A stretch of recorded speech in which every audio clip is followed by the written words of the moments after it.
tal? ¿Cómo les va? Muy buenas noches. Ya saben que como es viernes y son las 8, pues estamos juntos. Estamos juntos para darle la bienvenida con mucha alegría a nuestro invitado de esta noche. Se trata de quien es historiador, periodista, escritor, es analista político y desde luego director de la revista Nexos y colaborador del diario Milenio. Nada más, me fatigo nada más de mencionar todas sus actividades, pero todas me encantan. Hay que decir que se trata de Héctor Aguilar Camín. ¿Se acuerda? La última vez que estuvo con nosotros lo hizo para presentarnos este libro. Todavía lo tengo con sus banderillas, Historias Conversadas. Y si no mal recuerdo, Héctor, gracias por cierto por darme esta entrevista, en aquella ocasión dijiste que tenías muchas ganas de escribir una novela completa acerca de la casa de huéspedes de doña Emma, tu mamá, pero que no sabías cuál sería el punto de reunión de los personajes, que son personas. Estuvimos ahí planteando situaciones y veo que finalmente fue el balcón frente al cual existe todavía una jacaranda y eso me encanta. Entremos en materia. ¿De qué se trata este libro? Nos preguntarán nuestros amigos. Bueno, se dice que es un libro, sí, claro que sí, es un himno a la amistad, pero también es una canción muy melancólica acerca de la ciudad que hemos perdido, acerca de los lugares a los que ya nunca volveremos, o a personas que jamás volveremos a ver. Pero por otro lado, es un canto de alegría a la memoria y a la imaginación. En la novela, o en la literatura, mejor dicho, dice uno de los personajes de este nuevo libro que se titula Fantasmas en el balcón, creo que es Lezama quien dice, solo en la literatura ocurren las cosas. Vamos a empezar. Héctor, creo recordar que el Eclesió dice que cuando uno pierde los recuerdos de la infancia se vuelve fantasma. ¿Qué opinas? Me parece una maravilla. Ojalá lo hubiera tenido, lo hubiera puesto de epígrafe, si lo hubiera leído. Pero déjame empezar por otro lado.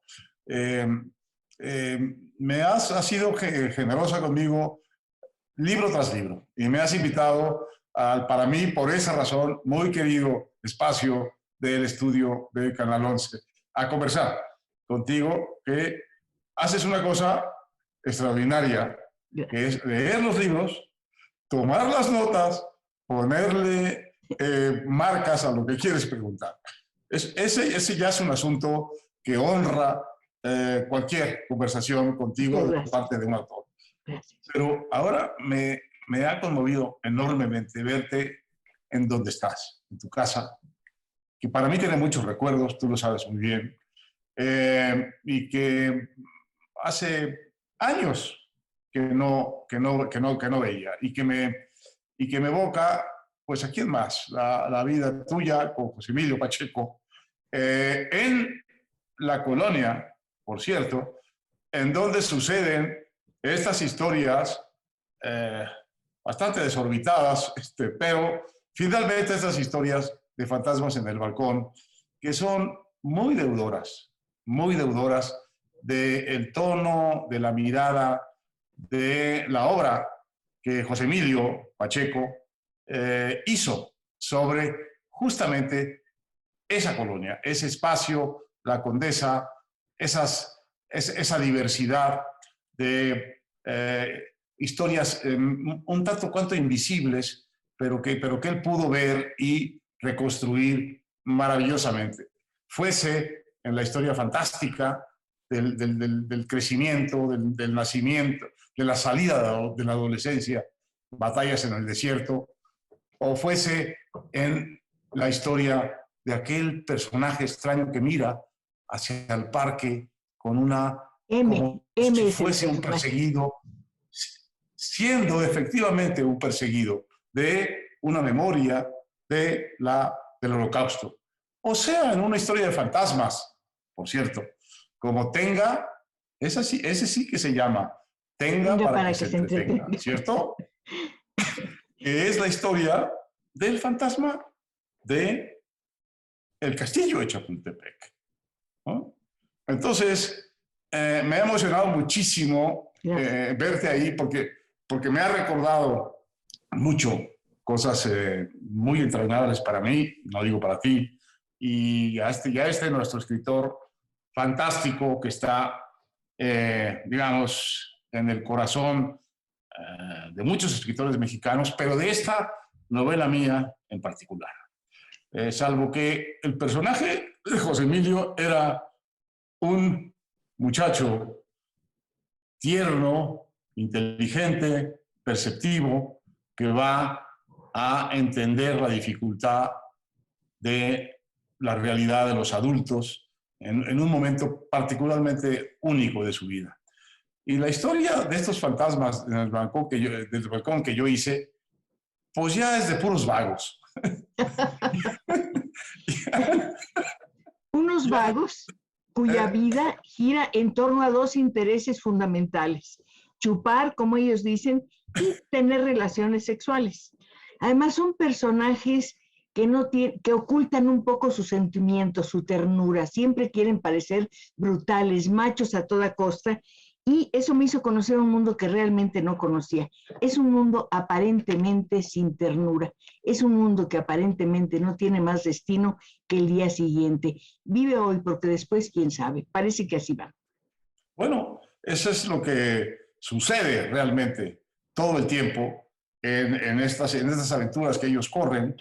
Y al mismo tiempo, lo que está sucediendo es que estas aventuras que están llenas de detalles, de detalles de la vida urbana, de detalles de los espacios que recorren, de detalles de las aventuras que tienen, está saturada de nostalgia, porque en el fondo, digamos, el artificio de la novela, quizá excesivo, es este.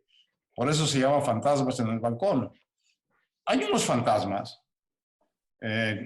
normalmente, como suele pasar con los fantasmas, ya no están en este mundo, sino están en otro intermedio, y están recordando en un balcón de una casa donde vivieron, en una ciudad donde vivieron hace mucho tiempo. Pero que no existe. Ya no existe ni el balcón, ni la casa, ni la ciudad. Existe solo la esta memoria de los fantasmas y esta evocación de lo que finalmente sienten que fue el mejor momento de sus vidas. Tú dices una cosa en algún momento de la novela: todos somos nuestros fantasmas. Bueno, todos llevamos dentro nuestros fantasmas, es decir, fatalmente pasaremos al balcón, digamos. Sí. Y, oye, sí, Héctor, pero no empujes. No empujo, nada más digo, pasaremos al balcón. Y ojalá y tengamos todavía ese momento en el balcón de poder recordar algo, poder contar algo, poder tener nostalgia de lo que vivimos. Y este es un poco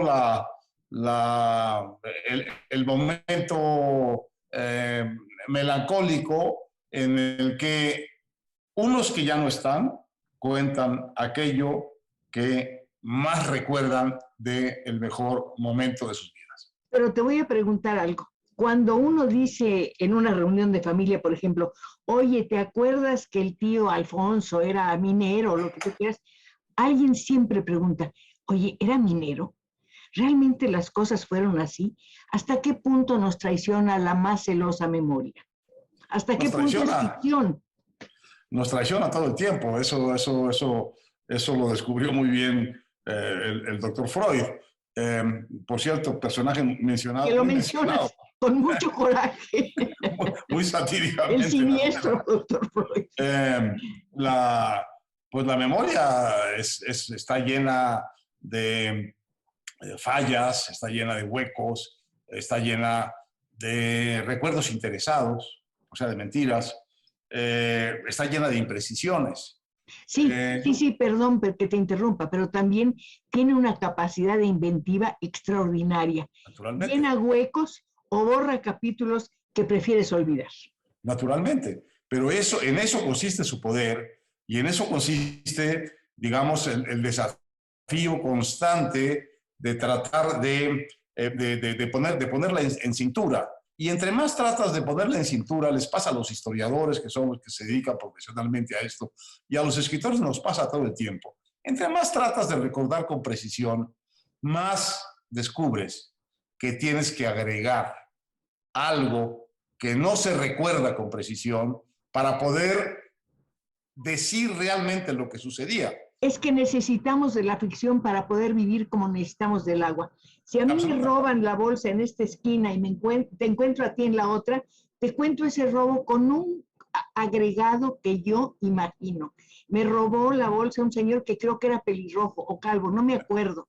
Y entonces tú cuentas la historia y dices, le robaron la bolsa un señor pelirrojo calvo, creo que andaba un poco mal de un pie, no recuerdo. Y así se va haciendo el cuento. Pero si yo no me quedo solo con lo que tú me dices, que es lo que yo voy a recordar, y trato de seguir el itinerario, cosa que tú haces sobradamente en tus programas todo el tiempo, de seguir a la gente real. ¿Quién es ese señor que le robó la bolsa a Cristina? Y va a aparecer una historia distinta. Va a aparecer una historia probablemente siniestra, pero probablemente no. Depende de cómo se vincula con el recuerdo que tú me das. Me robaron la bolsa. ¿Y qué pasó? ¿Qué más pasó? Y ese momento es muy importante entenderlo en sus detalles. Esos detalles son la literatura. Vamos a suponer que me roban la bolsa debajo de un balcón que está justamente sombreada por una jacaranda, donde está un grupo de muchachos tremendos, traviesos, ávidos de vivir y listos para inventar un futuro que todos lo anhelamos. En mi futuro está un corte, así me lo señalan grandísimo, no puedo evitarlo, pero regreso, no te preocupes.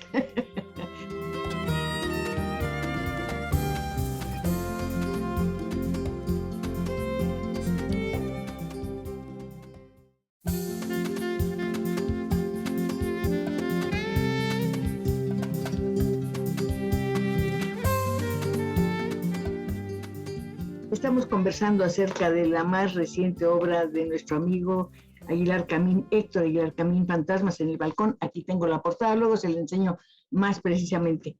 Desde el principio nos adviertes de lo que vas a hacer. En este libro hay una serie de capítulos muy líricos que se llaman Edenes Perdidos. Sí, pero ahí nos adviertes una cosa.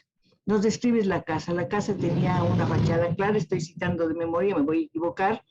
En la parte de atrás tenía un patio oscuro. Ese patio no existe, no lo recuerdo, lo inventé yo. Ya nos estás diciendo que muchas de las cosas que van a estar aquí, que vamos a encontrar aquí, son reales, pero otras las inventa el narrador, que está en todas partes, es omnipresente y cuando quiere aplica su voluntad. Por favor.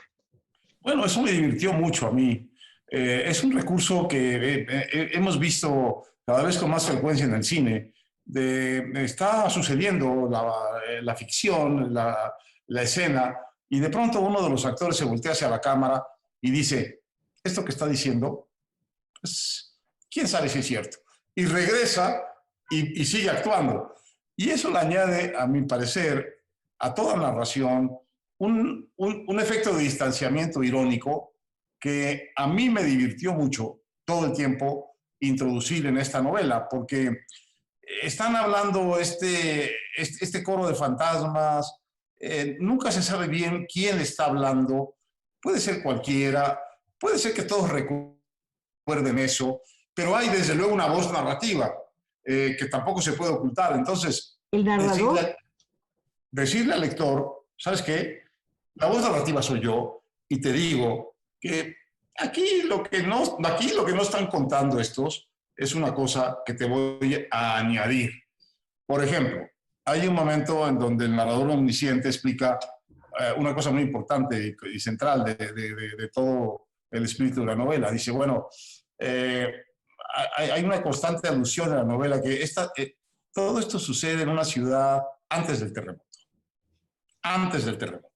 Y claro, Cristina, en nuestra ciudad pues tenemos que pensar en terremotos concretos, tenemos que pensar en el terremoto del 57. Sí, pero este es el del tiempo. Bueno, pero entonces el narrador omnisciente dice, por cierto, antes de que se vayan a hacer bolas, con fechar esto con un acontecimiento, les digo que el verdadero terremoto es envejecer, que es el paso del tiempo. Al terremoto al que se refiere, al que se refieren estos narradores colectivos o el que vaya narrando, es haber perdido la juventud, justamente el momento en que están sucediendo las cosas que ellos están recordando con esa alegría. ¿Por qué? Porque es el recuerdo de la gran alegría de aquellos años, aunque ni siquiera se dieran cuenta bien en aquellos años de aquella alegría. Es que nunca sabes que eres feliz cuando eres feliz y no te das cuenta o no lo aquilatas cuando eres joven. Estaba pensando en el último capítulo donde aparece el torero, el matador famoso, y desde luego aparece Pastorero y dice, yo no lo quiero matar, él quiere volver a la dehesa, él quiere volver a tener compañeras, a saltar, quiere volver a la juventud que ya no va a tener. Me parece una cosa tan salvaje y desesperada una acción como la otra. Ese es un pasaje que tiene todo que ver con una reflexión del filósofo español inglés George Santayana, que hace como la descripción metafísica del toro. Entonces el toro es este animal hegeliano que no cree en nada más que en él mismo y en su fuerza y en su intensidad. Y entonces va y sale a la lidia, ¿no? A la plaza de toros. Es una metáfora terrible, diciendo, ustedes no existen, solo existo yo. Ustedes no son nada. Y entonces va poco a poco siendo engañado. El valor del engaño, eso es muy importante. Claro, el valor, la fuerza del engaño. Y va entrando, y entonces al final su destino es que lo maten en el engaño. Él se está jugando la vida y los otros están jugando con su vida.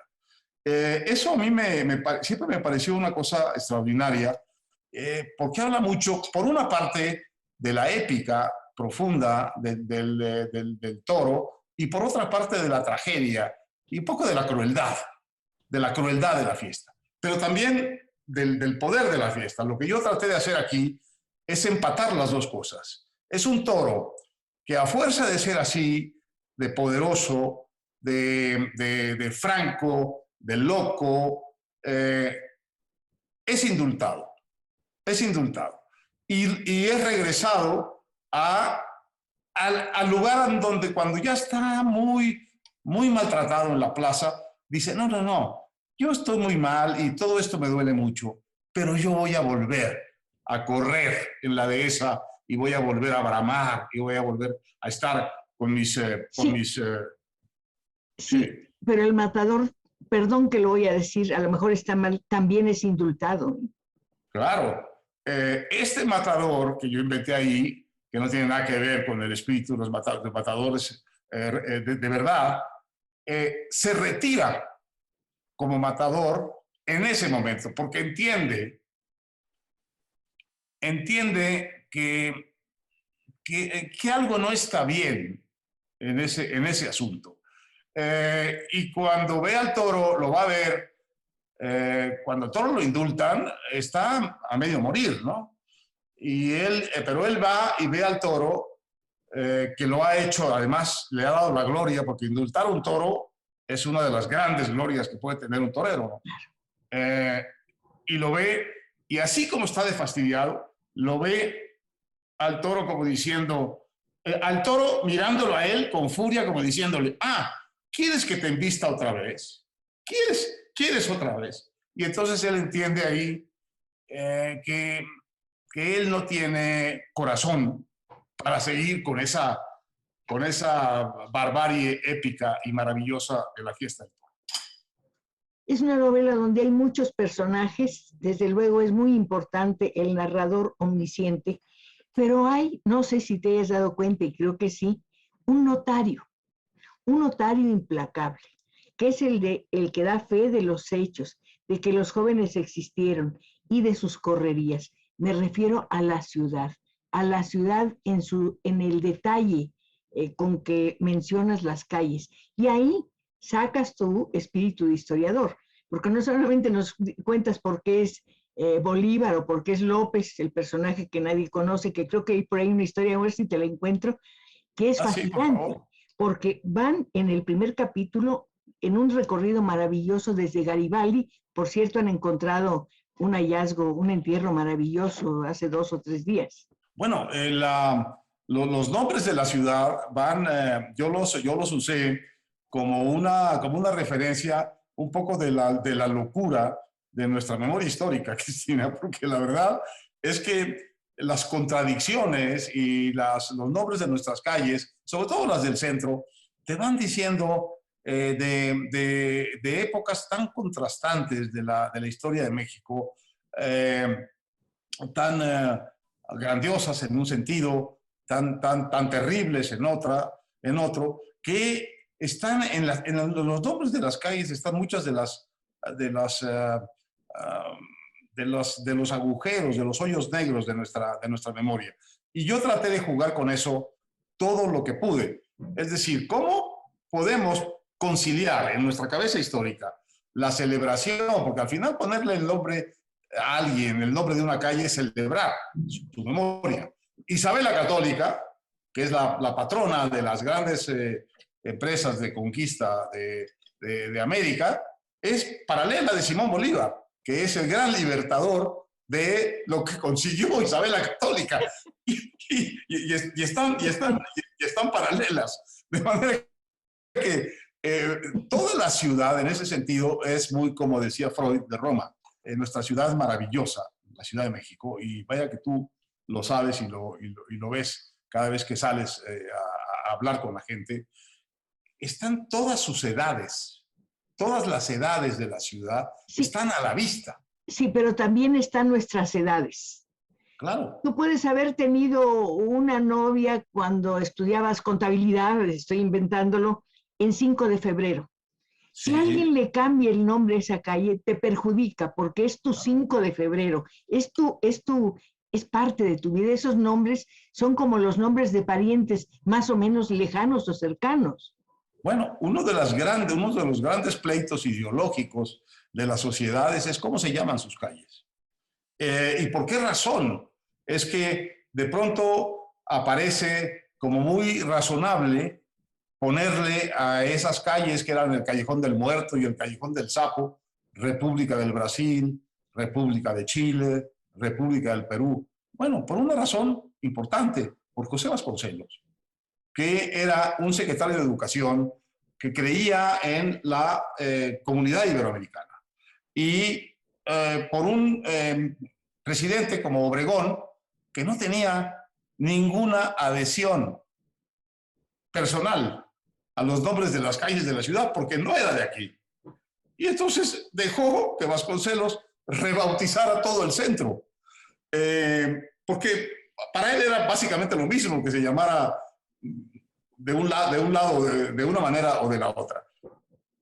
Pero eso, cuando nosotros vamos al centro, de pronto esos nombres artificiales que les puso Vasconcelos tienen para nosotros una identidad tremenda. Claro. República del Brasil, pues para mí no tiene nada que ver con Brasil, tiene que ver con la calle esa donde empieza el Zócalo, etc. Y entonces, ¿cómo los nombres van peleando por partes de la memoria de la ciudad y de nosotros en lo personal? De manera que en los nombres está inscrita la historia en su diversidad, en su locura, en su irracionalidad y en la manera como deja huella en nosotros. Una huella imborrable que nos hace ser lo que somos. Pero aparte nos vamos, como si fuéramos bajando una escalera, nos agarramos de un pasamano que son esos nombres o los monumentos a que estamos acostumbrados a ver para recordar nuestra propia historia, nuestra caminata, nuestras andanzas. Y hoy, gracias a ti y gracias a este libro, pude andar hacia muchos lugares que tal vez no existen, que son mínimos, que tal vez no tengan importancia para muchas personas, pero que fueron significativos para la vida de la ciudad. Pienso en lugares como el Café Viena, por ejemplo, del que ya no queda nada, y era absolutamente maravilloso. Un sitio Bueno, encantador. mira, el Café Viena, y había otro, que es donde yo creo que conocí a José Emilio Pacheco, que era el Café Rienzi, ¿cierto? Que estaba en la esquina de Sonora y Avenida México. Oye, te propongo que nos detengamos ahí, tomamos un café, hago una pausa y regreso contigo. ¿Qué te parece? Venga, sí, claro.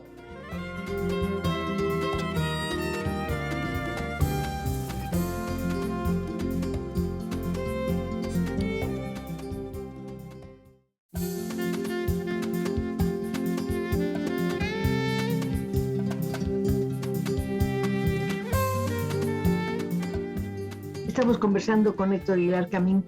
Así como es muy importante en la novela, esta novela que estamos comentando, que es Fantasmas en el balcón, el terremoto, que es el paso del tiempo, hay pequeños detalles o asideros importantes. ¿Cuál es el valor de los apodos, por una parte? ¿Y cuál es el valor, el sentido de una palabra que se repite? No pude contarlo, pero deben ser unas 1000 veces. Me disculpo con el público, aunque ya no es necesario, porque todo el mundo lo dice a todas horas, el término cabrón. Tú no eres un güey, eres un cabrón. Bueno, eh, empiezo por lo último. El cabrón no tiene ninguna significación puntual aquí. Es un recurso o una forma o una coda del lenguaje coloquial. Es como quien dice hoy, no, güey, oye, Pues te digo, espérame, así no es la cosa. O no mames, no, así no es. Bueno, en ese tiempo era, no, cabrón, es como una coma. En realidad es como un es como decir, no, oye, no tiene ningún valor, digamos, semántico ni literario, salvo porque te da la idea de un tono de la relación entre los que están hablando, que es una relación directa, competitiva y al mismo tiempo fraterna, en donde es un espacio en donde se están diciendo la verdad, en donde no se están consintiendo en sus mentiras, en sus fantasías, sino están hablándose sin ninguna reticencia. Y eso es muy importante, ahí sí, para el efecto literario, porque genera una cosa básica de la novela, que el espacio en donde ellos están viviendo es un espacio de libertad compartida y de fraternidad amistosa. Es como, un espacio de la iniciación profunda y el ejercicio cotidiano de la amistad. En esos términos medio torvos, corrientes, vulgares, lo que hay debajo de eso es una fraternidad amistosa, una limpieza, en el fondo, amistosa, que probablemente no existe en ninguna otra época de la vida, porque conforme pasa la vida, la amistad o se va concentrando y volviéndose invencible, o se va deteriorando y se va lastimando, pues porque así es la cosa. Y entonces este modo áspero en que ellos hablan, en el fondo lo que está diciendo es que tienen una comunidad profunda de afecto, de confianza, de esperanza en el otro, y por eso pueden burlarse, y por eso pueden disminuir verbalmente al otro, porque en el fondo saben que son fraternos, que están en la misma franja de amistad, de incertidumbre respecto a su futuro, de ganas de vivir, y se perdonan sus excesos porque son parte, los excesos de uno son de algún modo el espejo de los excesos del otro. Y en esa complicidad única que hay en los años profundos de la amistad, que son los de la juventud, hay, digamos, está una de las reservas sentimentales importantes de la novela. Esa complicidad es profunda, pero hay una serie de cosas que me inquietan. Por ejemplo, no tienen no parecen respetar una ética, parece que no tienen límites, puede hacer una cosa o la otra, cambiar de rumbo, hacer lo que sea para lograr lo que necesitan inmediatamente. Todo es inmediato, todo es para hoy. Por momentos, Héctor, tengo la impresión de que escribiste una novela picaresca. Sí, claro. Ese es muy buen término. Tiene un toque muy picaresco. Y son también, y es una cosa que me planteé mucho durante la novela mientras la escribía, son muy misóginos. Mucho, terriblemente. Espero que no el autor. No lo eres. No sé si es separable. No lo eres. Son muy misóginos, pero me lo planteé con mucha claridad. Le di a leer la novela al final a amigas muy inteligentes y jóvenes para que me dijeran en qué momento la ceguera de autor y de la edad me impedía ver cosas ahí de la misoginia inevitable de estos personajes, porque es como, digamos, es imposible haber tenido esa edad, ser hombres, estar sueltos en la Ciudad de México y no tener una carga profunda de misoginia. Perdón que te interrumpa, ¿esa misoginia no es miedo a las mujeres? Naturalmente, es una forma de miedo a las mujeres que se vuelve agresión a las mujeres porque no se obtiene de ellas el retorno sentimental, sexual, amoroso que quiere, digamos, el yo masculino. Pero si no está eso, entonces se vuelven personajes un poco falsos, ¿no? Entonces, una buena parte de lo que están pensando, de lo que están sintiendo, de lo que están queriendo en la vida, tiene que ver con una cultura misógina. ¿De qué otro lugar podrían venir? Pero además hay algo entre ellos. Haces y me cuentas. No hay intimidad. No te dejan intimidad. Si vas con una mujer, te piden que digas lo que hiciste o lo que no hiciste. Cabrón. Lo subrayo porque así lo dice. Así es. Es parte de lo mismo.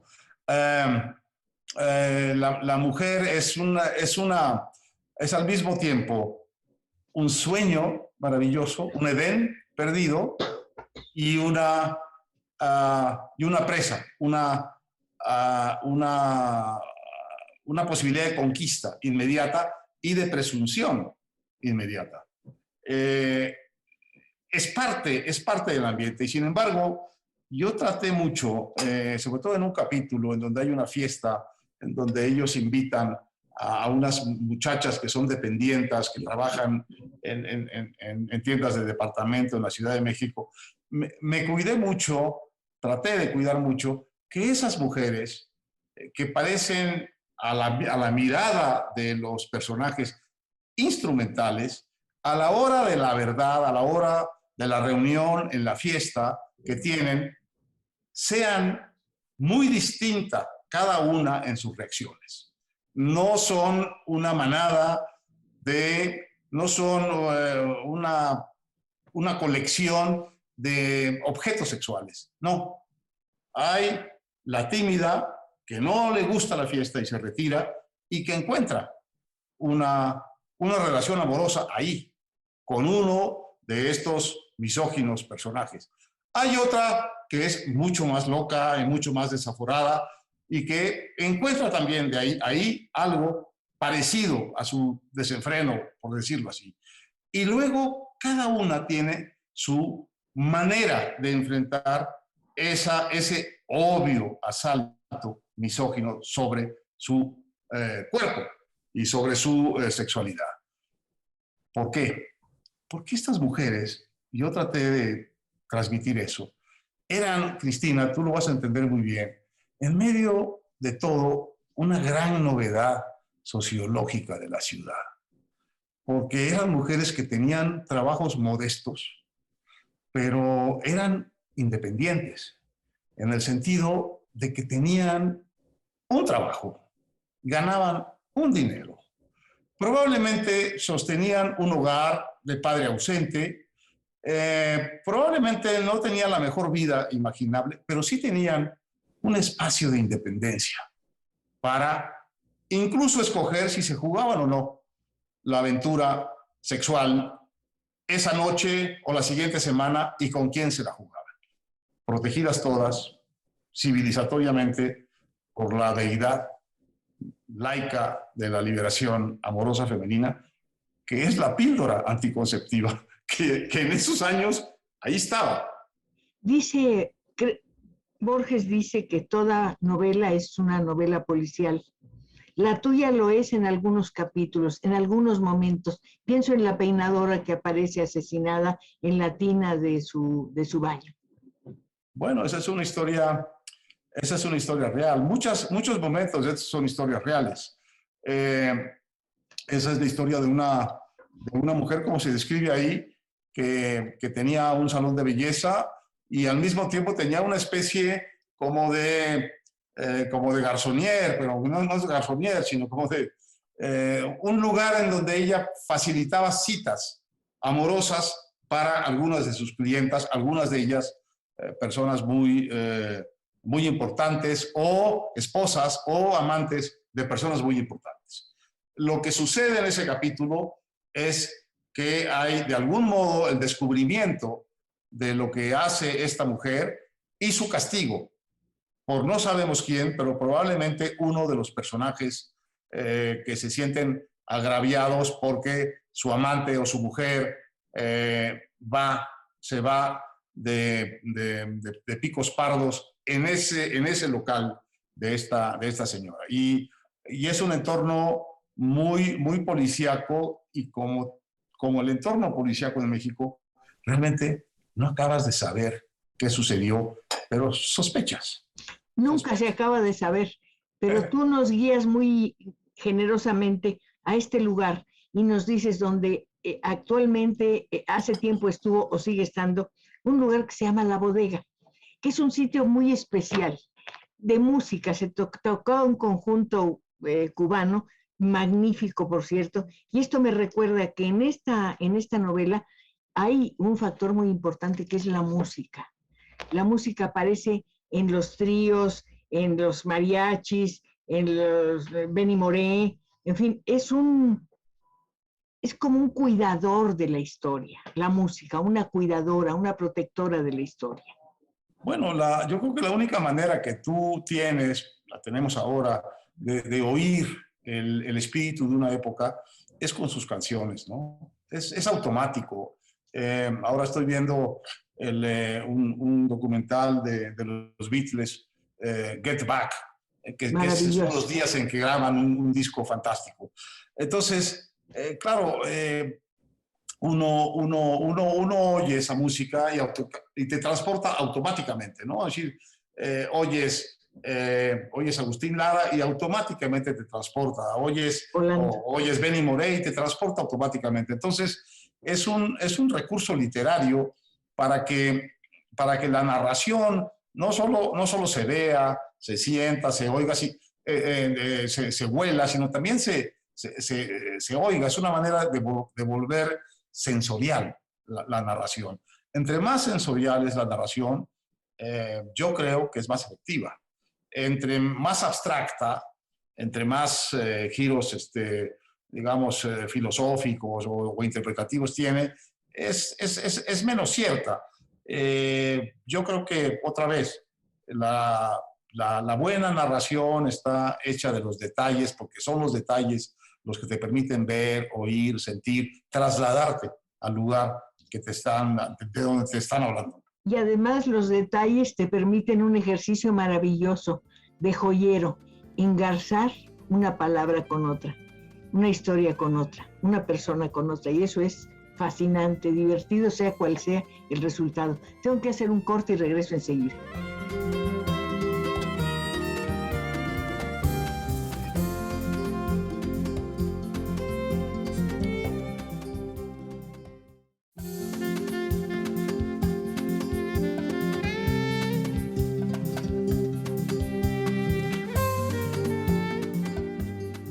En esta novela de Héctor Aguilar Camín hay páginas muy líricas que se acercan de alguna manera, no sé si él esté de acuerdo conmigo, a la poesía. Me refiero a los Edenes perdidos. Bueno, la poesía es un asunto muy, muy mayor. No, no, la verdad no me siento. Pero sí quiere ser lírico ahí. Bueno, puedo ser lírico, pero la poesía sí es un asunto muy, muy mayor. Tú lo sabes muy bien. Lo que yo traté de hacer ahí es tratar de darle una cierta raigambre o un cierto linaje novelístico concreto a unos personajes, Cristina, que en el fondo no son unos personajes acabados, son unas formas o unos personajes en transición. Todavía no son lo que van a ser. Lo que son no está tampoco muy claro. Y estos pasajes yo los traté de poner para darles como un aterrizaje y decir, miren, más o menos por aquí puede ir. No, pero hay algo muy bonito en estos pasajes, me encantó, que es una especie de intimidad, es una especie de acercamiento, un close-up. El padre de así era fulano, es como en detalle. ¿Y sabes en qué pensé, Héctor? Me vas a matar. Hablas mucho de Woolworth. Y yo pensé en ese lugar donde uno iba a tomarse fotos corriendo una cortina, eran instantáneas, y me da la impresión de que metes a esa cabina a los personajes y le sacas la instantánea o al padre de fulano o a fulano mismo para hacer un pequeño retrato de él. Y uno, con todo lo que sabe, con todos los elementos que nos has dado antes, se puede formar un retrato grande, en serio. Bueno, me dices una cosa que me gusta porque estoy tentado, siempre estoy tentado con esto después de escribir un libro, pero estoy tentado de hacer como una segunda historia de estos personajes. La primera opción, la más obvia, es 20 años después, ¿no? Aquí están estos personajes en un momento, digamos, muy de principios de los años 60. ¿Cuántos años tienen? Pues tienen 19, tienen 20, tienen 21 años, quizá tienen 24. ¿Y cómo son 20 años después? ¿Quiénes terminaron siendo estos que están ahí como en embrión todavía? Esto me hace recordar el cuento de Joyce o la novela breve Los Muertos, esto que se llama La reunión de los amigos que se juntan después de mucho tiempo de no verse, y en la cena él dice, lo estoy citando de memoria, no es textual, que siente como que sobre todos cayó ceniza. Sí, bueno, es la cena donde está el marido celoso del novio que tuvo la mujer siendo muy, muy joven y que vino a gritarle en la ventana una noche de invierno crudo que la amaba y eso le provoca la enfermedad y la muerte. Y entonces la intensidad de ese amor, ¿no? Que es irrecobrable, es lo que en esa cena, en medio de todas las diferencias políticas de la Irlanda del momento, es lo que realmente marca al personaje central. Saber que su mujer, que alguien quiso a su mujer con una intensidad de la que él nunca será capaz. ¿Cuál de tus personajes? Es una forma terrible de los celos. Claro. ¿Cuál de tus personajes dentro de 20 años va a morirse aferrado a un amor, a una persona? ¿Cuál va a ser leal a sí mismo? Esa historia, ¿cuál de ellos se puede volver hacia atrás y reconocerse en el que fue? ¿Cuál? No lo sé. Lo voy a explorar. No lo sé. Pero probablemente te voy a decir. Me preguntabas de los apodos. Sí. Los apodos tienen un efecto buscan un efecto satírico en la narración, un efecto burlesco en la narración, porque hay nombres, hay apellidos muy, muy sencillos, como Morales, o a la triste, como La Triste, y hay unos completamente locos como Changoleón y Gamio Chipi, o El Cachorro. El Cachorro es obviamente un apodo. Entonces, yo sentí que mezclar esos nombres raros entre sí ya era obtener un efecto satírico que yo buscaba, un efecto burlesco que yo buscaba. dentro de 20 años, Raquel, la que trabaja en la cantina, ¿cómo va a recordar al Cachorro? ¿Se habrá arrepentido de dejarlo o no? Me estás dando grandes ideas. Ahora voy a tomar nota. Pero en general, digamos, Changoleón es criminógeno. Gamio Chipi es el bendito entre las mujeres, menos por una, que es la que realmente... Como siempre. Eso siempre. Morales es un político, va a ser un político. Sí. Un político. El escritor, el que va a ser escritor. El escritor va probablemente a ser un escritor fracasado que hace copies en una agencia de publicidad. El Cachorro probablemente va a ser... Oye, espérate, el que va a ser escritor te va a robar la idea de escribir la novela de lo que sucedió con todos ellos dentro de 20 años. Apúrate. No, me tienes que dar espacio para que me digas y voy a ir tomando nota de las ocurrencias que me estás diciendo. No, te lo digo en serio, te lo digo en serio. Y después a la triste está claro para mí que 20 años después va a haber estado preso por una razón política. Así es como yo creo que van a evolucionar esos ¿Pero qué va a pensar ese personaje de hacer la revolución? ¿Va a seguir queriendo hacer la revolución? Va a estar muy arrepentido y va a estar queriendo solo vivir su vida normal con la muchacha de la que se enamora en el segundo capítulo de Fantasmas en el Balcón. Y dentro de 20 años, ¿qué va a pasar con el narrador omnisciente? El narrador omnisciente... ¿Qué haremos con el narrador omnisciente? Pues, ¿qué idea tienes? Seguirá igual, diciendo, bueno, todos estos siguen... no, el narrador omnisciente se tendrá que ocupar de contar con la misma precisión, con la misma simpatía, con la misma comunicación profunda, la ciudad de principios de los años 80. ¿Qué va a pasar con lo que nos queda de esta ciudad que ya es más sueño que realidad? Dentro de 20 años, ¿cómo la imaginas? ¿Cómo la ves? La ciudad es invencible. Claro, claro. La ciudad es invencible. La ciudad que vivimos hoy, con todos los horrores que tiene, es maravilloso. Es 10 veces la ciudad que está descrita ahí. Y no te digo cuántas veces más la ciudad en la que vivió Lucas Alamán, y aquella que describió Humboldt como la ciudad de los palacios. La ciudad, esa sí que es la fuerza de la historia, la Ciudad de México, y creo que cualquier ciudad de destino, como decía Toynbee, la ciudad tiene una fuerza, ¿qué te digo a ti? Tiene una fuerza, una vitalidad, una diversidad que realmente los escritores difícilmente vamos a alcanzar solos, pero entre todos a lo mejor sí, podemos generar una narrativa de esta ciudad a la altura de lo que la ciudad es. Creo que estamos cortos todavía. Yo siento que la ciudad es la mejor narradora que puede haber.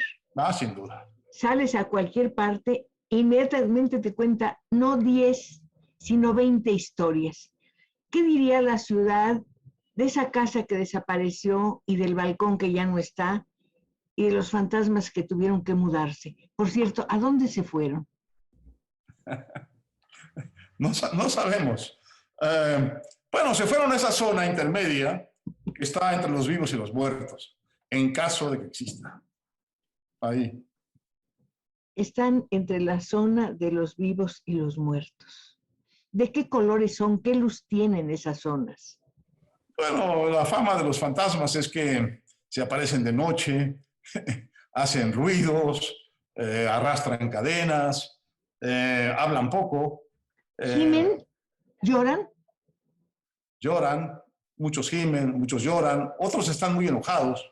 Esa es la, digamos, la fama de los fantasmas. Los fantasmas de la casa de huéspedes deben estar furiosos por el desalojo. Pues mira, la casa todavía está ahí. Es la casa que está en la Avenida México 15, en la esquina, justamente a unos pasos de la esquina de donde estaba el café. Rienzi, ¿me acordé bien? Y ahí está la jacaranda. Ahí está, y las jacarandas. Cuéntame, ¿no podría la jacaranda contar una historia? ¿Por qué no la cuentas desde ahí? Bueno, esas jacarandas deben de tener 100 años ya. Podrían contar 100 años de historia. Para empezar, ¿quiénes las sembraron? Las jacarandas de la Ciudad de México, no conozco bien la historia, pero creo que fue... Del Perú, ¿no? Japonés. Matsumoto. Y las trajo de Brasil. Matsumoto, sí. Bueno, pues ahí tenemos la otra historia. Entonces tiene mucho que hacer el narrador omnisciente. Y yo estoy feliz por una razón, porque me das pretextos para tener muy excelente invitado en este programa que es suyo, desde luego. Es suyo de nuestros amigos que te aplauden, que te leen, que te respetan y que hoy nos acompañaron y están listos para salir a comprar estos fantasmas en el balcón. Los dejo contigo. Hasta muy pronto, Héctor. Muchas gracias de verdad por este rato tan agradable. Cristina, gracias por dejarme entrar a tu casa. Ha sido realmente un momento entrañable para mí. Muchas gracias. Aquí estoy siempre. Cuídate mucho. Y si avanzan los fantasmas, me dices. Pero no les des mi dirección, por favor. Te voy a ir a interrogar. Te voy a ir a saquear con tus ideas. Me encanta. Cuídate mucho. Hasta pronto. Hasta luego. Buenas noches a los amigos que nos acompañaron. Mil gracias por su presencia y nos vemos aquí el próximo viernes. Ya sabe para qué. Para seguir conversando. Hasta entonces.